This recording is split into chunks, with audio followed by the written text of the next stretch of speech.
Digimon Ghost Game episode 39 introduced the second of two kind of special 2022 Digimon. Espimon and Ryudamon were paired up together on a new set of Digivice Vital Bracelet dim cards earlier this year that had the Ghost Game logo and packaging, so fans always knew these two mons were coming. We got Espimon last week and Ryudamon this week. We also got a few chunky lore updates and world building moments that fans who want the story to advance should appreciate. A small update on what Hiro's father has been doing in the digital world, and a new emphasis on the true power of the Digivice Vital Bracelet that our team have been wearing this whole time. Let's jump straight into the recap and review discussion this week. Welcome to the DigiNote. We're closing in on 29k subscribers, and after that, the major milestone will of course be 30,000 subscribers. If you haven't subscribed yet, but you've watched more than one video on the channel, please consider subscribing to help us hit that 30k milestone before the end of the year. In episode 39, we jump straight into the action this week with a horrifying transformation scene that's entirely out of context. Hiro is even there in the room witnessing it firsthand before we flash back about 24 hours to the day before for some more context. Ryudamon was apparently transformed into a Gyukimon, though a tiny one, kind of like a tarantula-sized Gyukimon. We learned that if humans are bit by any of these things, they too will turn into Gyukimon. Our little Gyukimon here is admittedly pretty darn ugly. It's a little gross, kind of chimera hybrid spider scorpion minotaur thing, but this one insists it's a Ryudamon deep down and doesn't want to be a Gyukimon. The reason our Gyukimon knew to reach out to the team is actually because of Hiro's dad. Hokuto is apparently in the digital world telling Digimon that if they ever land in the human world and need help, to go seek out his son Hiro Amanokawa. It's a minor update on Hiro's dad's whereabouts and status, but it's kind of neat that similar to Clockmon sending lost Digimon in the human world towards Hiro and the gang, apparently Hokuto is telling Digimon in their world that if they ever find themselves lost in the human world, they can look for his son for help.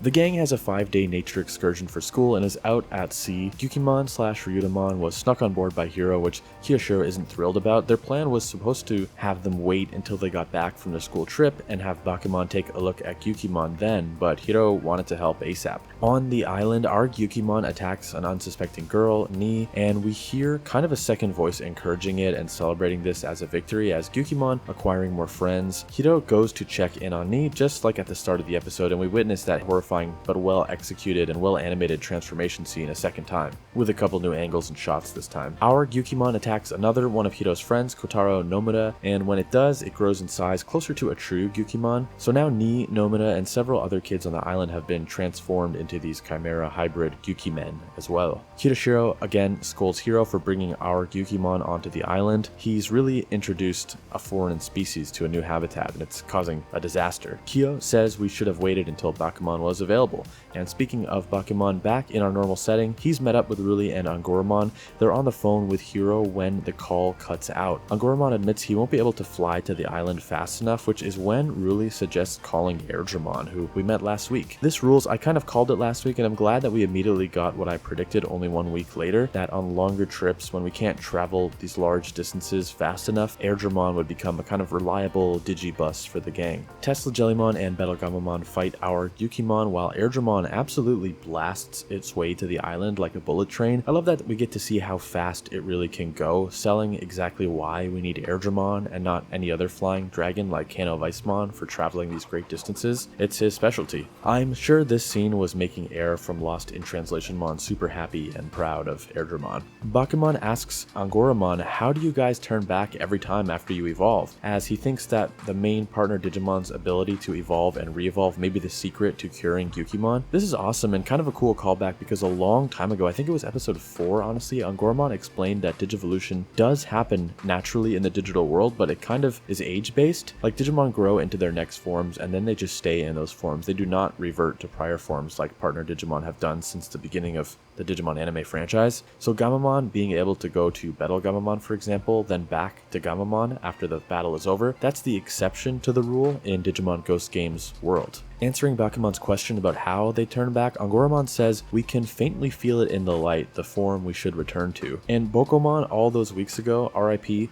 said that the Digivice Vital Bracelet could be giving the Digimon the special ability to evolve. It could be the secret to evolution. The team theorizes if we can get our Gyukimon to remember its original Ryudamon form, we can bring it back to its former self via the Digivice. So while battling, Battle Gammamon is saying things like remember who you are and whatnot. It's a great way to spice up this episode's climax, so it's not just a battle and not just a slugfest. We're trying to get Gyukimon to remember who it is, reminding me a little bit of the battle with Cherubimon in Hurricane Touchdown, knowing that the original Kokomon was somewhere inside Cherubimon. Heck, Gammamon even at one point kind of goes inside Gyukimon to find the dormant Ryudamon, or maybe he was inside like his mind, visually not unlike Magnamon and Rapidmon going inside Cherubimon to find Kokomon. Quote, their hearts are synchronizing with the Digivice through Gammamon, is what Bakumon says, and then we see it work as Ryudamon returns to its former self thanks to Gammamon's help. Bakumon tells Hiro, I hope you learned your lesson about agreeing to help so impulsively, and weirdly, I think this is kind of a good character growth moment. At least I hope Hiro takes those words to heart, because yes, it's always good to help, and he is a good-natured kid, but you can't always be the savior for everyone else, and you do need to take care of yourself, and shouldering so many problems for other people and taking on that burden can be draining and unfair to oneself. Hiro does start to apologize and really take those words to heart, but then the others kind of give him a free pass, saying that we wouldn't have fixed Ryudamon without Hiro bringing him to the island, and Kiyoshiro says, you know, always agreeing to help is one of your strengths. So maybe we aren't about to learn a lesson here that will transfer into future episodes, though at the end, Angoramon gets the final words saying to never forget the lessons Hiro learned here today. The other week in episode 38, it really felt like Espimon could become an ongoing character who doesn't get a human tamer partner per se, but kind of joins Gammamon and is somewhat of a secondary or backup partner for Hiro. I got very similar vibes from Ryudamon this week, who seemed to have a great relationship with Gammamon, just like Espimon did the other week. Ryudamon and Gammamon were super cute together, and Gammamon really cared about him when he did that dive into his heart/mind. I kind of like that Gammamon is a modern design, Espimon has sort of a future sci-fi design, and then Ryudamon is obviously this feudal Japan samurai dragon design. If all three of these digital monsters become some kind of triple threat team with Hiro leading them, they would represent the past, present, and future in a kind of cool way. Karn EX has long held this theory that some kind of three-part fusion evolution may be in the cards for Digimon Ghost Game. He originally theorized that Angoramon, Jellymon, and Gammamon could do some kind of Jogress as a trio, but now I'm starting to wonder if Gammamon, Espimon, and Ryudamon could perhaps complete some kind of tri-fusion in Ghost Game, since Gammamon is becoming close with these two other Digimon. We're also going to be seeing Espimon next week in episode 40, based on the preview after the credits. We knew that he was coming back, but I hope it's for more than just one episode. It's unclear if we'll get some resolution to that weird mystery about there being two Hiro Amanokawas, or if they'll save that for another week, another return for Espimon.